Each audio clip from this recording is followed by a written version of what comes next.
May I speak to you in the name of God, Father, Son, and Holy Spirit. John chapter 5, verse 8.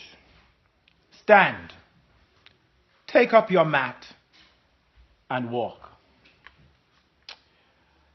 Our text comes from a conversation that Jesus had with a man who had been invalid for 38 years. Through this conversation, we get a glimpse of the messiahship of Jesus. We see his power over nature. We see his power and ability to heal, his power to restore and to rearrange life. Most importantly, we see Jesus initiating the enterprise with the young man. Through compassion, he looks upon him knowing that he had been there for years. He touches the paralyzed man in a way through his words that enables him to walk again. He looks upon this paralyzed individual, broken by hopelessness and helplessness, and ultimately he heals him. When Jesus approached the invalid man, the man complained to Jesus that he could not help himself, that every time he tried to get into the pool for healing, others would trample over him or step ahead of him. Immediately upon hearing his complaint, Jesus challenges him to stand up and to walk once again. It is a miracle, and it is wonderful, and it is awesome, and it is inspiring. Jesus gives this man a fresh start. He enables him to experience life once again in a new and profound way. He frees the man from his paralysis, from his bondage. And as the man is set free, John symbolically directs our attention to what Jesus has come to do for you and for me. Yes, dear friends, he has come to set us free. He has come to remove us from our bondage. He has come to rearrange life for us. I am come that you might have life and have it more abundantly. He has come to bring salvation to the world, to free us, to liberate us from sin and its bondage and the things that hold us captive. And we are happy and rejoice, because this man represents all of us. Unable to heal himself, unable to save himself. By singling out this man, Jesus looks upon him with compassion and demonstrates his reason for coming to earth, to heal those who cannot heal themselves. Yes, that's our God. He has come to heal us, to set us free. As we listen into this story, more than the healing, I think there are some important insights to be gleaned. Insights that we can apply to our own lives. And the first is this, that this passage reminds us that all of us, in some form or fashion, live with paralysis. All of us, dear friends, have impediments, setbacks, and issues that render us helpless at times. Whether physically, emotionally, psychologically, or spiritually, there are things that keep us from experiencing the abundant life that God desires for us. For this man, it was his physical state, his disability. And he reminds us that all of us stand in need for healing, don't we? I wonder, where in your life do you need this healing? What are some of the circumstances, some of the situations in your life that render you helpless and hopeless at times? Things that make you wonder, will I ever overcome? 38 years this man had been living with that sort of discouragement. And so I wonder this morning, where do you feel paralyzed in life? Is it the frustration of being a parent, the thought that you are unable to help your children in ways that you think they need help? Is it the inability to overcome a mistake or a habit that you've been trying to overcome for years? Is it an issue in marriage? Is it an issue on the job, in your family that you cannot overcome? Is it your own spiritual life? Do you find yourself stuck in a rut spiritually, finding yourself not growing spiritually? What are the challenges that keeps you from enjoying life in its fullness? I wonder if, like this man, there are times when you feel broken, or that life just seems to be passing you by? Do you find yourself wondering if anybody cares? Because they're only out to heal themselves. I wonder if you find yourself envious of others who seem to be getting ahead of you, experiencing the healing, living life, when you are still stuck, paralyzed by the wayside. This gospel challenges us this morning. It challenges us to examine and to search our own lives, to observe the areas of healing that we need. And if we are honest with ourselves, if we truly stand in the mirror and look inside, there is not one of us that does not need healing in some form or fashion. And as we examine those areas, the question is put to us, do you want to be made well? That's the challenge Jesus gave this man. To examine his intentions, to examine his motivations, because sometimes we declare, I wish this could change. I want things to change, but do we really want it to change? I wish things could be different in my marriage, but are we willing to make the sacrifices, the changes that are necessary so that things could be different? Father, I don't know how I can forgive this person, but do we want to forgive? You know, often people come to me and they ask the question, how can I get over this? I just can't seem to do it. And I often have to slow them down and say, well, let's pause for a moment and ask yourself this question. Do you want to? Do you really want to? Because unless you truly want to, you won't be able to. And what you are unwilling to acknowledge, you will never be able to overcome. Do you want things to be different? Do you want things to change?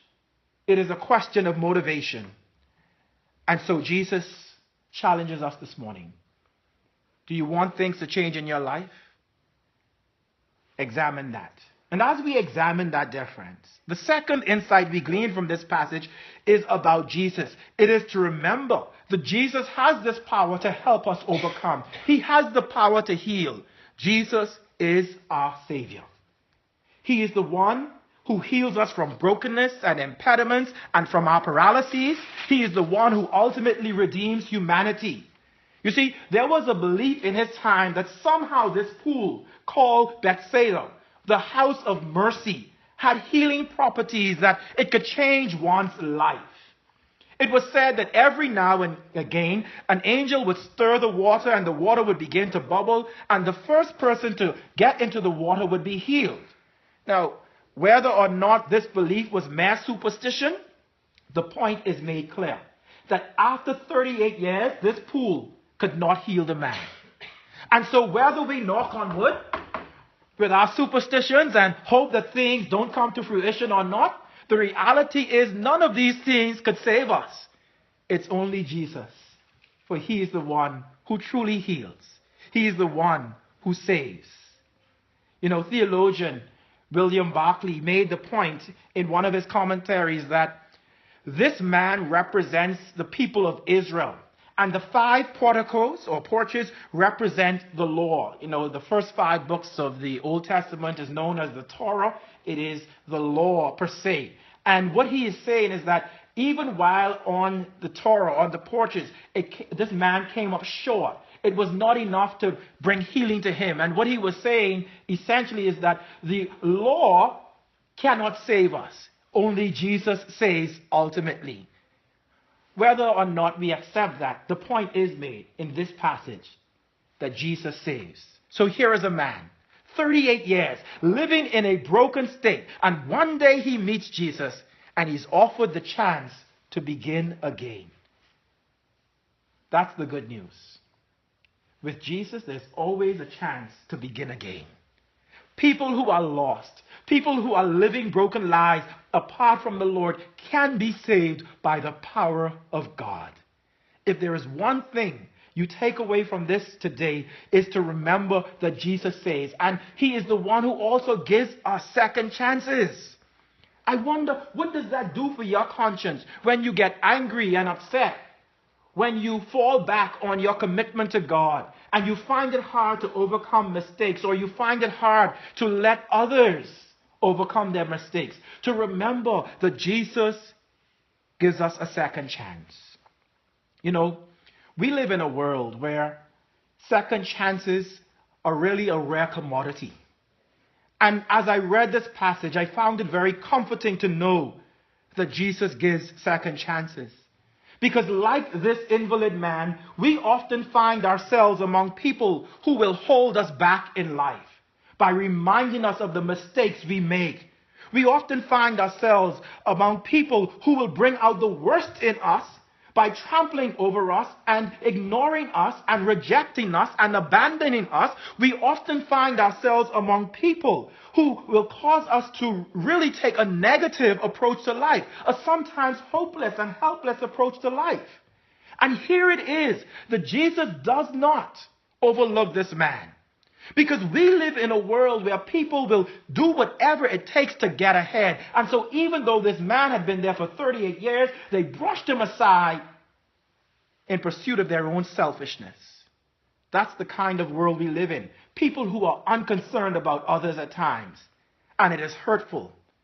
And it is painful for those experiencing it. But here is Jesus. And we can say, what a friend we have in him. Because he takes the time to be with us. He notices and he observes what you are going through. Be not dismayed, dear friends. God knows exactly what your struggles are. And he's willing to converse with us because he wants to ensure our well-being.